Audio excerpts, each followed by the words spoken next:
Good afternoon, everybody. Good afternoon. Yeah. Oh, yay. We have people awake after lunch. Fantastic. Like a good PM, we're going to start on time. Stay on budget. Yeah, hopefully on time, on budget, high quality, on scope. Yeah. Do you need me to be louder? Huh? Do you need me to be louder? I'm not your room monitor. No, I can be fine. Yeah, I'll get loud. Hello, everybody.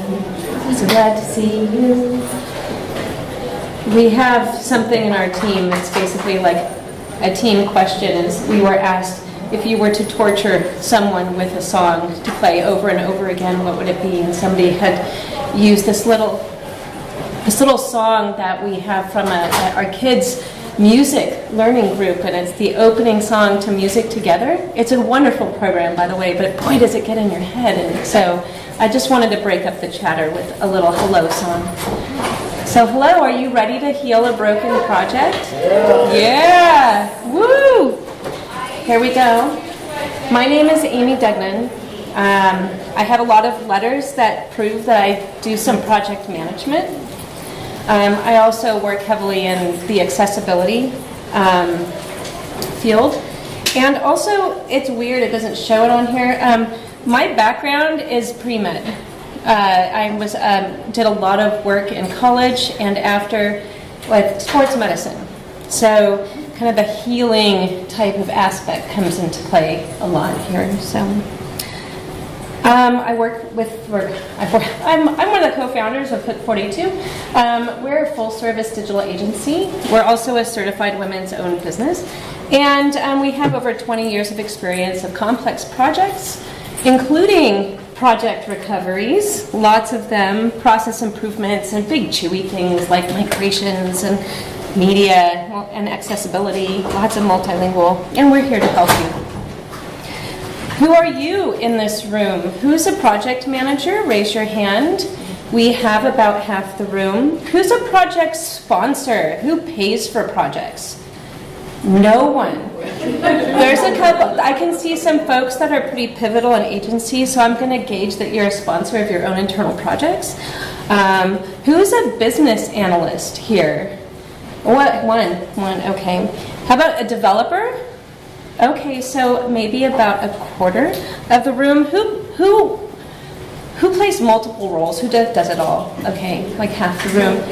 Is there any major role that I have missed in this, like a designer, usability, that type of thing? Okay, we've got some nods. All right, cool. So today, I'm going to act like a little bit like a doctor. So I'm going to tell you some things that may be new, some things that you may already know, and then some things that may be hard to hear, but I'm looking out for your well-being. I'm a partner in healing, and I'm altering my bedside manner for your needs, very specifically. So it's the way I present this information is for this room. And that's important as we discuss healing a project. So what does healing mean? This is funny. So really, in general, it's to make it healthy, whole, or sound, restore something to health. This is a huge thing. So projects, the definition of the word project is something that has an end. It's a work product that has a finite end. It's not a product. It is not a program or a portfolio. It is something that should end. And I love this last one. Is to free from evil and cleanse and purify, because sometimes projects that are broken totally need a little bit of cleansing like that. And like really, what does broken mean? And I think that this is a real important message here, that it's fractured or damaged, no longer in one piece or working order. Those words are very key. But it's really important. It's like having given up all hope. And it's despairing. It's another emotion that comes when you are having to work with a project that is broken. And I'm not being melodramatic here. Like, I've had we've all experienced projects that probably are like, get me off of this thing. Yeah, and it's fun. So some temporal characteristics of issues.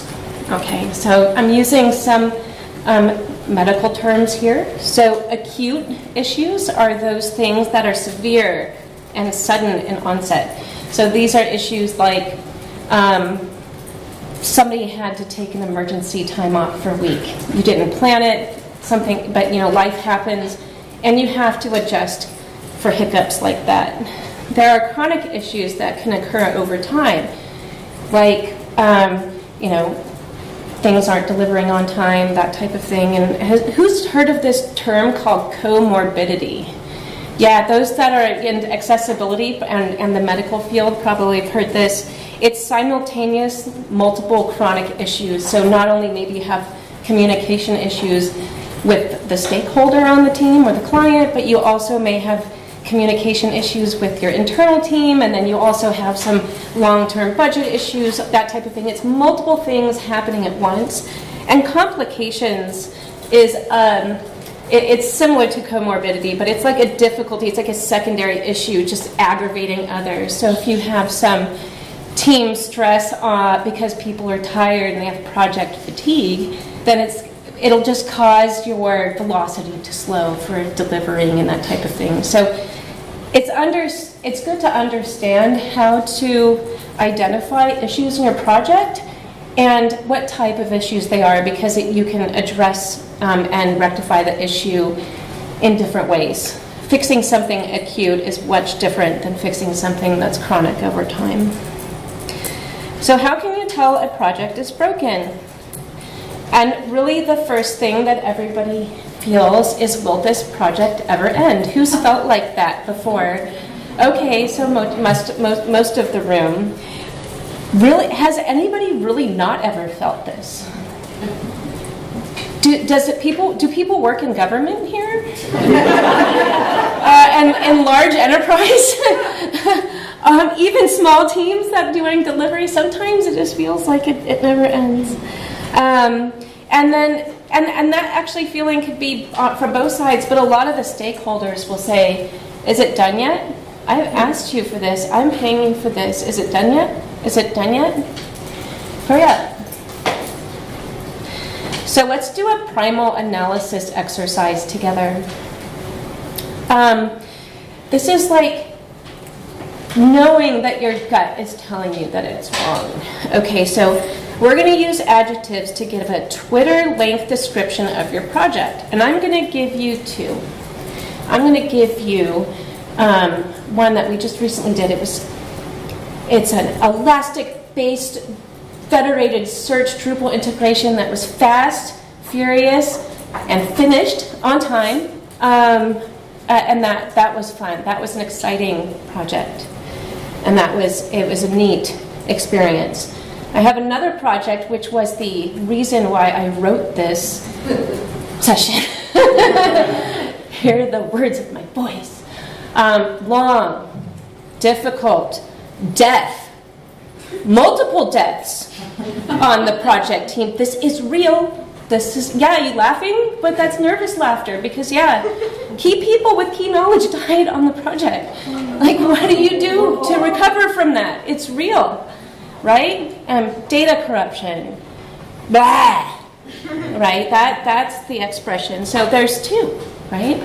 Like, I gave you two very relevant projects with a deep and different emotions that go with them. So does anybody want to jump up and try to give their Twitter of a project?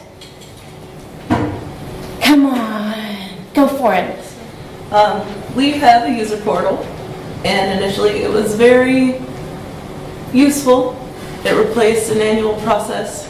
It has become very cumbersome. It is very clunky. It takes forever to load. There are images with text in them. And we never translate new features when they come out. And then we wonder what we get called in Spanish. Okay, so I hear in your voice that there's like, it's here, it was good at a time, it's run its course. There's some hope in there, but there was hope in there. It was hope in retrospect. Does anybody else have a project that maybe they're passionate about or want to share some words that would describe it, the elevator pitch? Go ahead. obstructionist gaslighting onto viable product website refresh. Oh my God, that was wonderful. Kevin, I hope this picked up on your that was effective, right? That was an effective description of maybe what you were feeling with stakeholders, maybe within the team, and what you ended up building, or what you ended up getting. I don't know, but boy, did I feel your pain there. So anybody else, and then we'll move on. Okay, cool. So taking those gut feels, those emotions out of, you have to keep them. They're going to be there. You have to recognize them. If you don't recognize what you're feeling, it's going to be rough on everybody. But to translate that into something actionable, we just have to understand some project anatomy, and the big arms and legs of the project are the purpose and business goals of what the project is, the scope, quality, budget, schedule, the technology used, and some challenges around that, and this H word called humans. That one is rough. So we're going to talk about some challenges that are in scope of those big parts. I want to also identify that there are normal project pains, and just like, even if you have a wonderful team and you're working on something exciting, and it does feel kind of like a skip in the woods. Work is called work for a reason. Put your grumble filter on if you're project managers and your developers. So you will experience fluctuations in budget and schedule and team. It's just natural as things progress through the scope of a project. I put this super clean, perfect bell curve. There's no project that looks like that over time unless you zoom really far out and you don't see all the fluctuations in the graph. You will experience varying velocity based on your project phase, so sometimes some phases take longer than others, and that's okay. And what happens is the project team over time does calibrate itself to balance this quality and velocity. So you have to, when the project gets started, it might feel a little slow, and then you guys might speed up as everybody gets in the groove. And also, there's this ongoing thing with projects that you're going to be constantly balancing real-world scope, like things that you actually build, and the reaching scope of your client. So they might ask something, and as you get through the implementation, you're just like, that's just not ready yet. Do you want to cut back a little bit of a feature to get something out faster? So it's a lot of negotiation of what is happening over time. But you have to know when some of those things are happening, like, beyond the norm. And abnormal project signs and symptoms are taking the temperature of the project. You have to look at data, and you have to interview people. And these are things like budget and schedule overage, low client happiness, low stakeholder happiness, low team morale. I mean, it's like the language that we heard in some of these projects.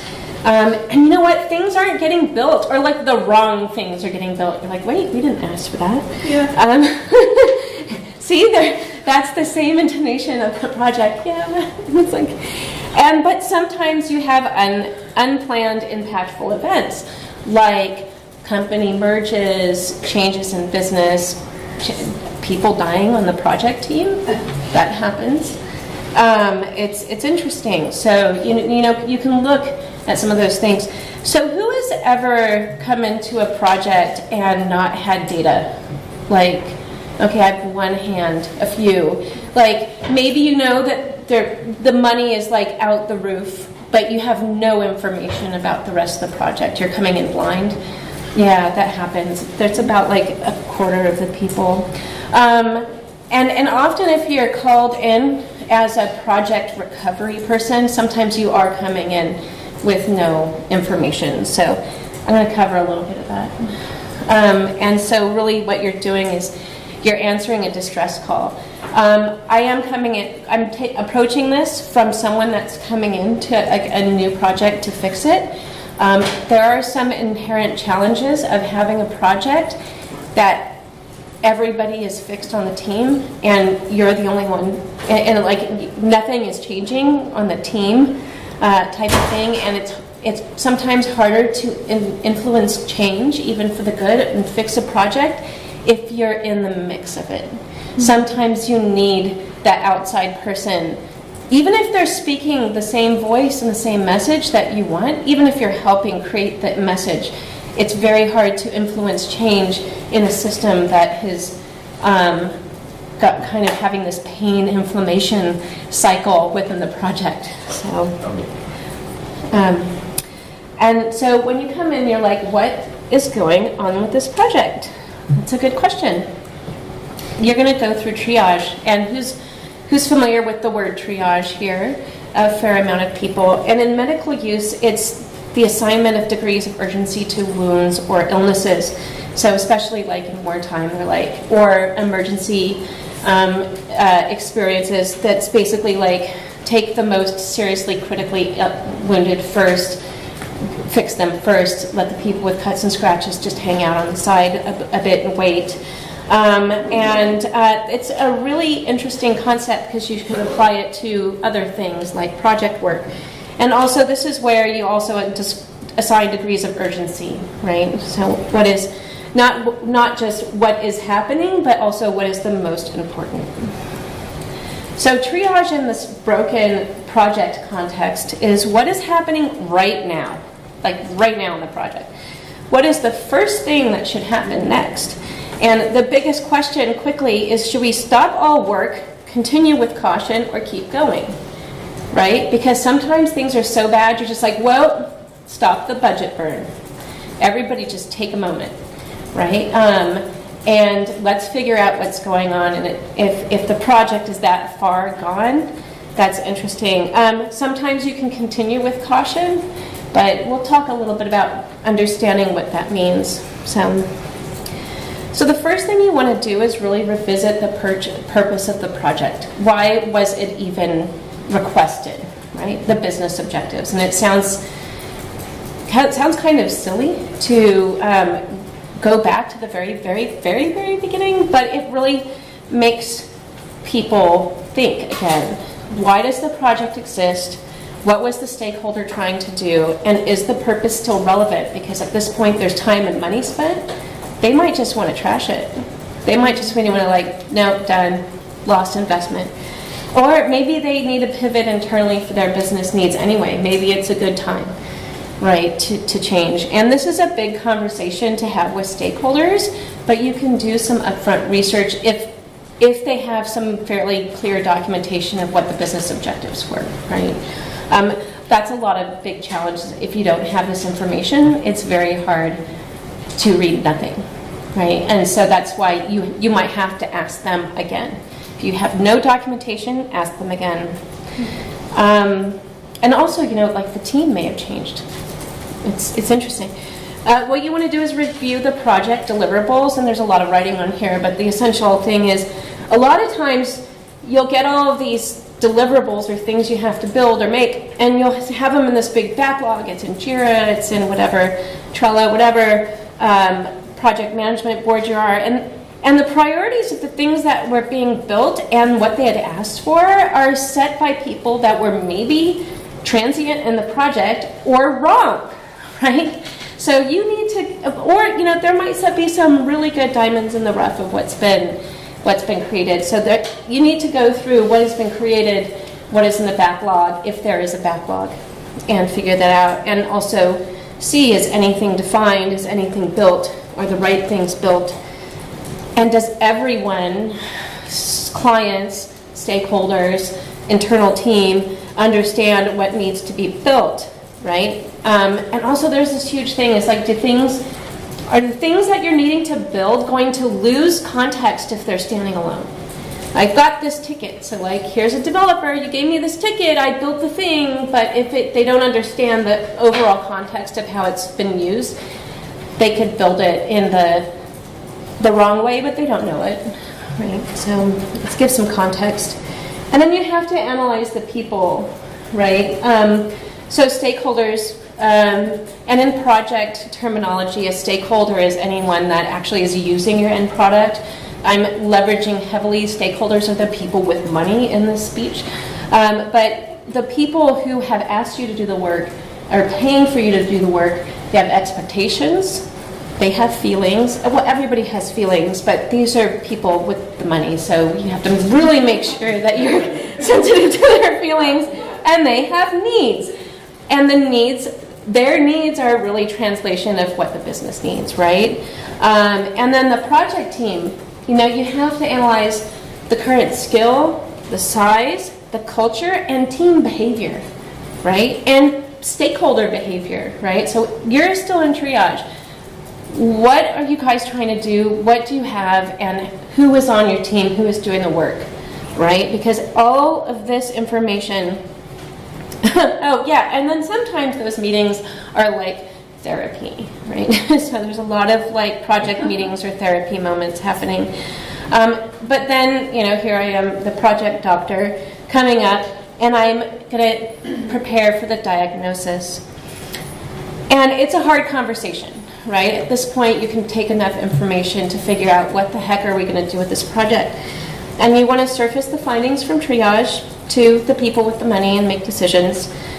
You want to identify next steps at the high level. So this was the full stop, big changes, small changes moment. I'm not even going to keep going. Like I would think small changes, because if the project was failing, you cannot keep going at its current implementation method, because it's still going to fail. Like you just have to make changes, but how much are needed? And then you want to identify methods to address the previous failings, and it's important. I'm going to show some examples later. Still, you're preparing for this hard conversation. We've made a diagnosis, but we have to tell the patient, right? Define which phases of the project will need attention. Need to give attention and how much. Sorry, typo. Basically, if you find issues that have gone all the way to like design phases and requirements phases and that type of thing, you're going to have to identify some of those with the client, because they're going to need to understand how far past is the impact. You might look at your project and say, oh, these requirements are really clear, and the features are clear, and they're aligned to your project purpose, but they're just not built yet, right? So that means, oh, you don't have to, start from scratch. You can just start building differently, or start building period, or whatever. Take a look at the technology parts. And it's at this point, new estimates that are really accurate may not be possible, because if you find that you don't have requirements or you don't have scope, and it's almost like starting from the beginning, and it's challenging. Also use data to support your points. It's important to convey the humanity and the emotion, but you just will need to make sure it's really backed up with data. And believe me, if the schedule is over and the budget is over, the stakeholders and the people with money will understand those data points very well. So you have to be sensitive to those.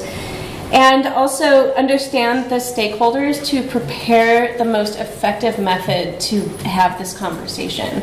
Because this conversation is not time to cherry coat things.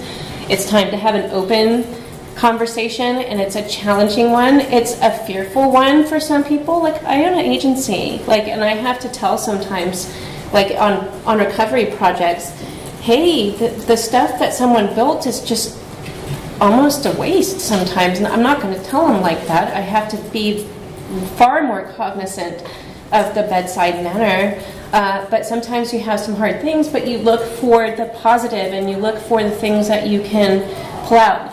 These are the positives I see. This is what we can leverage. This is good, that type of thing, because you can't lose that morale of your stakeholders, because it's such a fine, pivotal point, this diagnosis point, because it's like they can give up, or they can hang on and keep going and trust you to fix the project. So that's the special moment, right? But it's time for real, transparent change and communication, and you just really need to, it's sometimes very fearful to actually do that, especially if you're like, yeah, this project is like 7 figures. That's a hard conversation to have. I mean, it's probably way too late to be having some really serious conversations if it got really bad. But anyway, you just have to take a moment.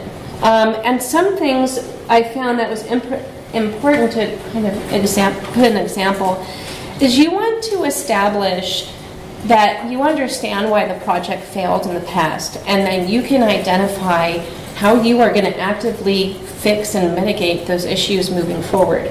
Because if they don't, nobody wants to like do this again, right? So, for example, the client morale, like this is exactly from the project that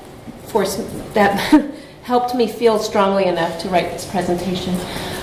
You want to improve the client morale. Like they had 4 years of somebody not being able to deliver the site and 4 years of budget burnt and that type of thing. So I want to identify and execute quick wins to engage their trust. Have a supportive and consistent team, right? Don't popcorn people on and off, because that was one of their biggest complaints of the previous engagement. And then also make sure that there's transparency in all work. Listen and understand. Suggest and not tell, because a lot of times the client will want agency. They will want control over what they want to do. So even if you see that there's a best practices you would like them to follow, suggest it as an opportunity, and don't just prescribe it to them, right? And also, you can have your own internal team. Your own internal team may be broken, right? It's like change team members, switch it out if it's a long project. No, like let's get some new blood in here. Let's just make sure that we can do this differently. Is it okay to ask a question? Of course. Okay, so 2.5 years of government so far. So with the point of changing team members if need be, and having a small team, people don't really go anywhere in government. So what do you do if those people are hanging in? I have a discussion slide, and I'm going to keep that up. But the question, just to repeat it for the video, is basically, what if your team never changes? Ever. And that's a good question.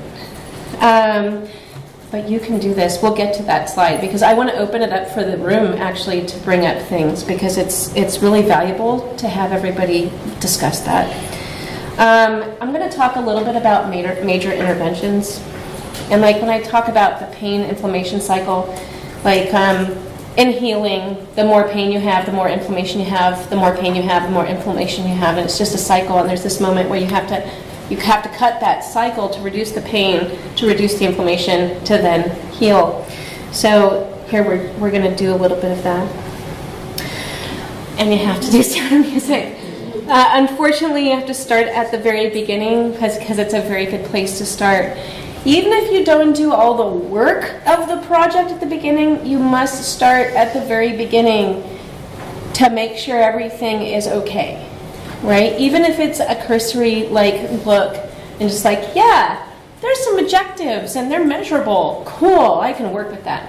Just that it's there, just to make sure that they're there. But you have to use all your PM tools and your processes and your business analyst processes and your client management processes. You have to just make sure, if you were to do this right from the beginning, go through those steps. And you might find the work is, already done, or 75% done, but at least you can start identifying those gaps in the phases of the project. I'm going to say this really quickly. Sometimes you need to restructure the team. You can have open discussion of the project failures, not team failures, project failures. Have a transparent sharing of improvement. Yeah, my English is fast. You know what? I don't think this refreshed for me. I'm strongly going to say remove team members. We've had experiences, whether it be team members on the client or stakeholder side, or even internal folks that are just unhappy and working on a project. You don't want to have an unhappy person on your team. You don't want to have someone that's going to hold up things, because the velocity and the team morale is just totally takes, right? And it's not good for anyone. So be bold to remove the people that are messing up your project. like, don't be fearful. It doesn't mean you have to fire them. Just take them out of the system for a little bit and let things settle down. Maybe introduce them back in the project later. But, you know, take a moment. Add new folks. Like, sometimes you need additional skills that you don't have on the team. So even if it's like a temporary person to come in to get over a hump technically, or get over a hump to help define requirements or something, just pull someone on, get some extra hands, and provide training to your team if needed. Like if you have a team that's unchanging and you know you have to do certain work, but you don't have the skills to do it, you either have to get outside help or you have to level up, right? So it's one of those things. And be open to feedback and ideas from your team. You want to start out right, so this is like beginning of project. Kick off the project again. Create the project one sheet, the one piece of paper that they can see all of the things like business objectives, key stakeholders, why are we doing this, what technology. You want to make sure that you have status reports because your stakeholders need to go there. You need to be on time with those. You need to show some velocity in what you're going to be reporting to, so you don't want to send them like the blank reports every day. Also make sure it's a clear communication plan and set meetings. And make sure that there's a consistent and capable team like we just talked about. Now, one of the things that's really interesting here is some reasons why projects fail is that they are too structured and they have too much overhead and you're in friggin' meetings all the time. If that is one of the reasons why your project is failing, don't do that again. Restructure your communication method. Give people office hours of time where they can collaborate. Don't let each team member take the other team member's time. Don't let the client take the team member's time that they're supposed to be doing other work. You know, let's put some boundaries around this to let the people work, right? And one of the things here, it's really important to use tools and documents that the team, all the team and stakeholders understand. Like some of our project, that they just really didn't have technical team members, and so you had to put information like Excel. Basic Excel was the most advanced things that they were working with. And so you're like, okay, so every report I have to do in something that's very, like, you know, simple. So you have to just understand who your team is, make sure everybody can understand the information. And also, like, if you know that one of your stakeholders is always mobile, make sure that you can send it in something that looks okay on their iPad. You know, it's simple things like that that will connect with people that are frustrated in the past. Also, if you revisit this project purpose again, and you help the team understand it, they can make the correct micro decisions through the course of the project.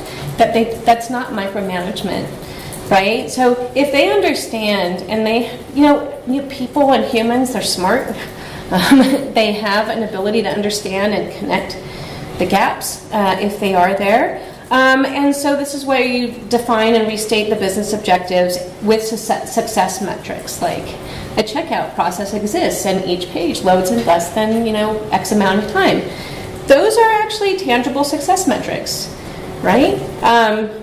It can collect a person's user information called XYZ. Those things are clear, and you don't need to write a Bible about them. You don't need to write large tomes of information. You just need to have some thing that's deliverable and measurable, right?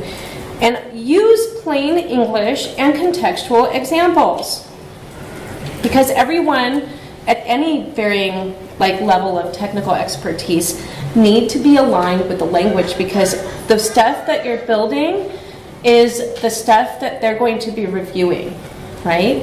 And what happens is projects have a specific language. Everybody, you know, like a project glossary, you know, and I'm going to use some words: use cases, workflow processes. Are you guys glazing over with those words? Because some of people know. Okay, good, because I'm hungry for that stuff. I like that. But when you start talking with clients, the things that resonate is the user login steps. Whoa, I didn't even use the word process. That's hard for me too. It's like I'm, you know, this is the checkout, user anonymous checkout of X, Y, and Z product. I mean, basically it's use case, but it's making the examples in clear enough English that someone coming in that doesn't have full tacit knowledge of the whole project can understand what you're saying, right? They don't have to have all the project history to come in and say, oh, I can get this. And then but it's really important that you keep your eye on the big picture, because a lot of times in broken projects, some people will start rabbit holing and maybe they'll over-engineer something. They spent so much time on this tiny little thing because they only knew that there's one task in their queue, but there's 1,000 of tasks in the overall backlog. So what you want to do is really focus on like process-based discovery. I use the word process, I'm sorry.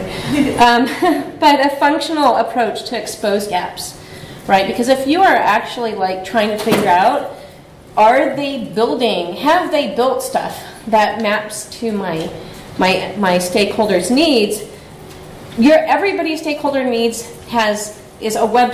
We'll just assume in Drupal it's a website that multiple users need to use to do stuff, right? This is the list of stuff that they use. So, just in general for the project, it's like, oh, I have a user login and the deletion cycle and then this and that. You can make sure that in English that you guys have a shared lexicon between the two.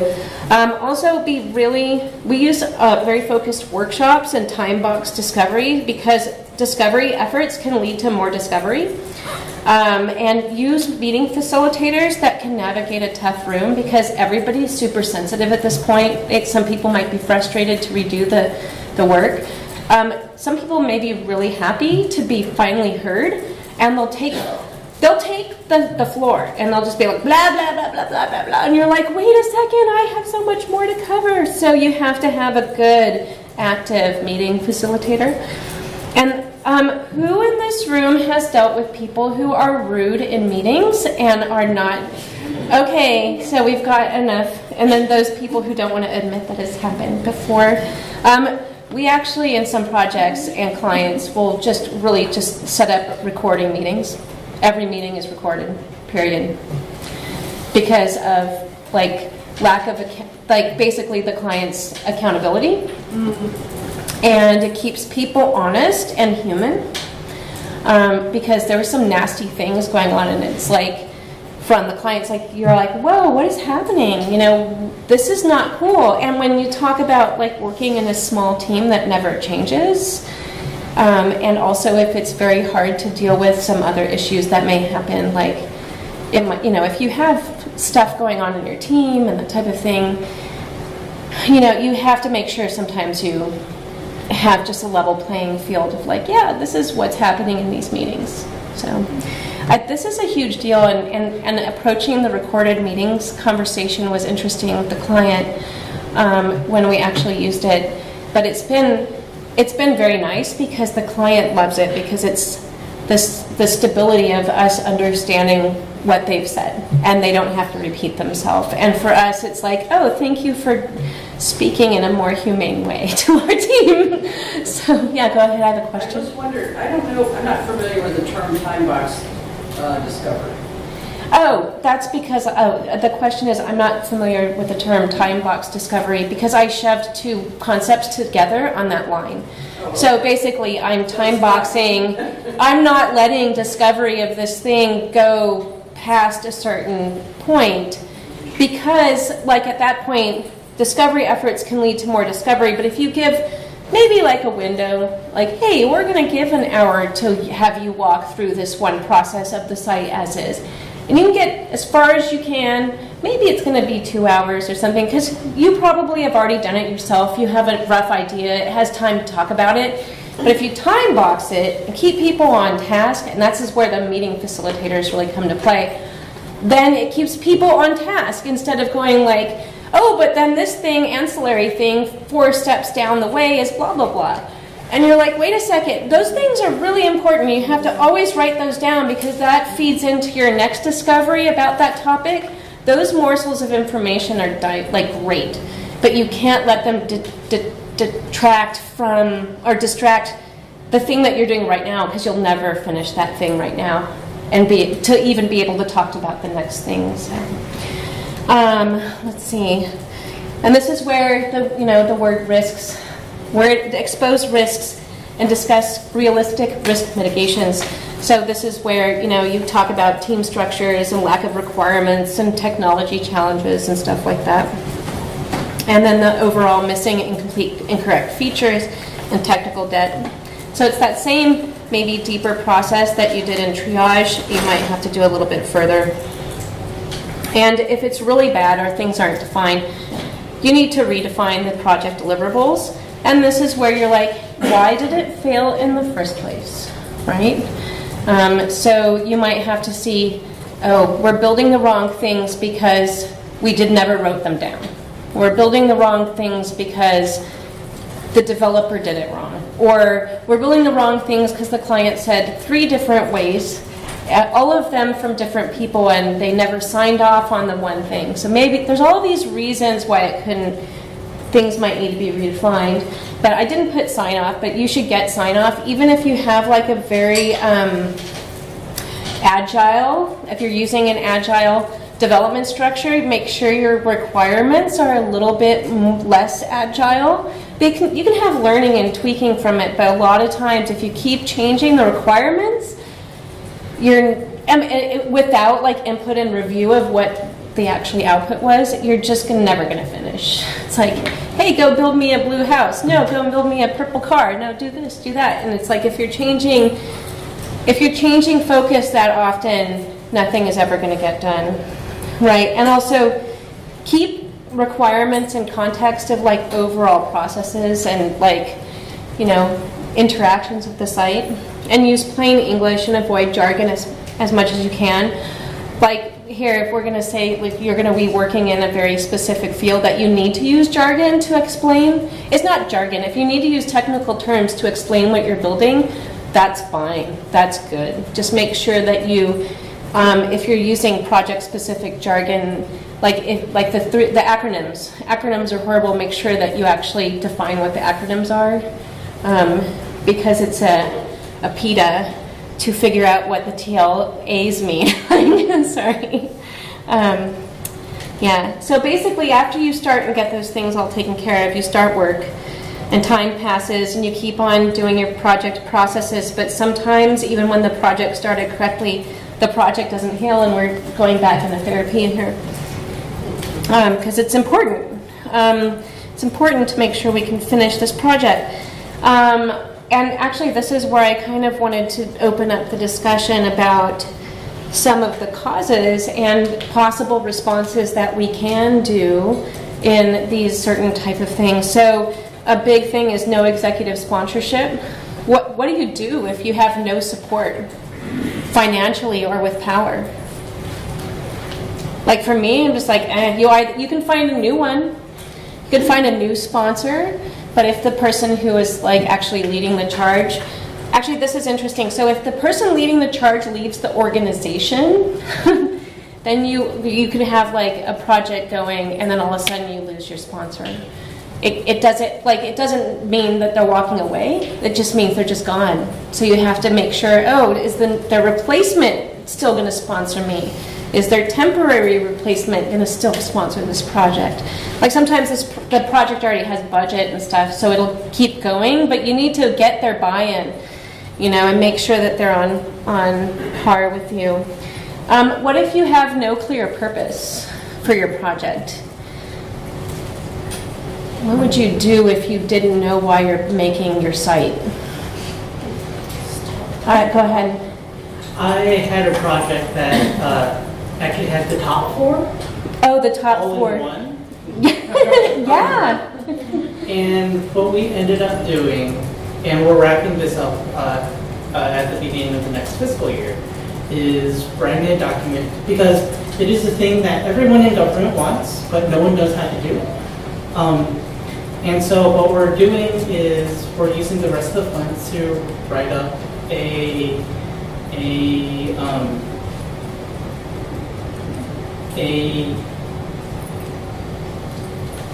retrospective of here's why everyone thinks this is valuable, because it is valuable, and here are all the reasons that it can't work. But in that document also saying, if someone else wants to try it like next time and finds money and finds a sponsor and whatever, here are the things that they need to do.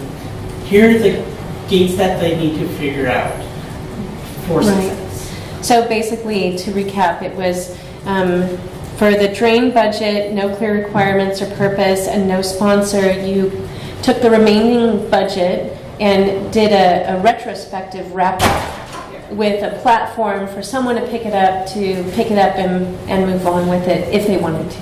Yeah. That's good. That's interesting because it's like almost like a project closure document is really what it is. And you said something interesting because you said there are some things that some people don't know, like documents that some people don't know how to write. And I think that the biggest thing that I'm running into, what I see is a lot of people don't know how to convey clear requirements that are business requirements. This person needs to check out and the money needs to go here or whatever, versus like, you must have just this one field using Drupal Commerce, using this. I mean, there's like the business need and then there's the technical thing, and a lot of people merge them together instead of, like, they start architecting the solution into the requirement instead of separating the business need from the actual technical thing, because what happens at that level is it might infer things to developers that are not correct or may lead them down paths that are incorrect. So, go ahead. So, as we were going through this and thinking about it, I thought of a metaphor for how my team is right now. I think we have a lot of people that are used to being like one person, improv, lead guitar soloists. Okay. And so trying to put that together and saying, what do you mean I need to document my songs? Like, why would we use version control? What is this? Okay. So there's a lot of behavioral, I'm used to doing my thing, why do I have to do a us thing? So it's basically a lot of independent folks instead of working next to each other, they have to work with each other, and that's a whole different being accountable to somebody else is like an affront. Yeah, well, that's what work is all about. And that's what work is. Sorry, I'm going to be mommy here, because there's this moment of like, if you want to be an independent contractor, go and do that. If you're in a team organization that's a team, act like a team. There's like, step up. Sorry, I'm a little bit like upfront on that, because it's just like, I've seen a lot of people with a lot of developers, and it's the rock star mentality. And that's why, like, a lot in the community, people are not using those words like ninjas and rock stars anymore, because it does sometimes convey a very negative feeling, because it's like, no, those are only going to do it their way. And that's actually a huge part of a lot of projects. If you have one person that's like hijacking the health of a cohesive team because of their behavior, that's a really important thing to bring up, because you might get tons more done in your project if you just pull them out just for the moment. Put them on special projects. But if you need to like put them on their focused independent things, and that's okay, and like let the team work together, and then it's kind of weird, but they can see, oh wow, look at that cool stuff going on, and of course they're always welcome back into the loop, but they just have to play like the rest of the team is. So it's like all about team. And also in projects, team is not just the implementation team, or if you're an agency client or whatever. It is the royal we, I call it. It's all of us, the project us. We're all trying to build something for a goal, and we're trying to do it together. There's no reason why any of us should try to take each other down. It's just not healthy, right? And so when you notice behavior from anybody on the royal team that's holding everybody back, it's something it's a hard conversation to have, but it's important, because then you can build things. So, any other big ones? Yeah. So I'm also in an agency, and it really seems to be a common thread working with enterprise clients that number 2 and number 3 up there. Just that they struggle to articulate what their business goals are. It just, like, right now, it seems like all the businesses want to innovate, but that's like as much as they can articulate what their business goal is. They want to innovate, and they want to use their website to be innovative.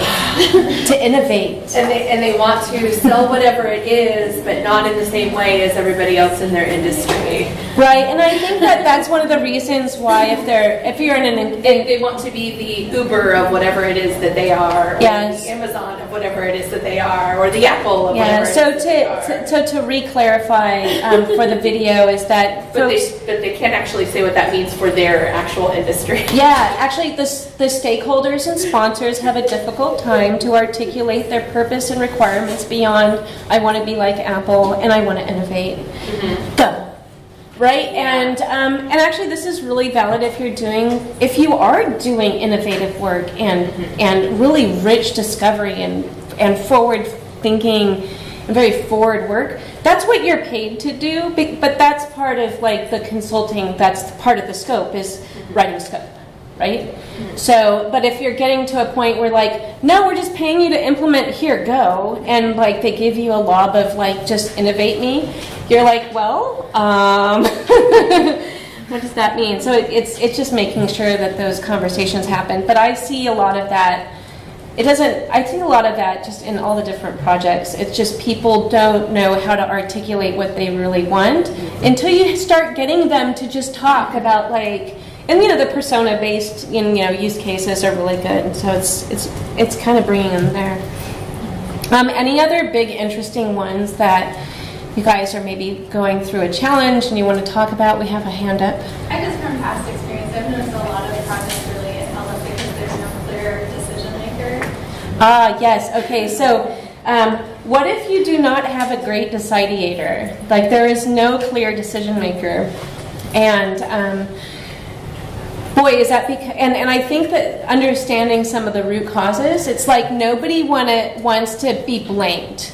Okay, and that's from a really historical, like unhealthy environment. Probably something is just not right at the Circle K here. It's just some things are weird. And I'm okay as an outside agency consultant type of person to come in and help be a decidator, but it's very important that if you at all can get at the very project inception, the primary decidator and the secondary decidator written down and signed off. We do that a lot.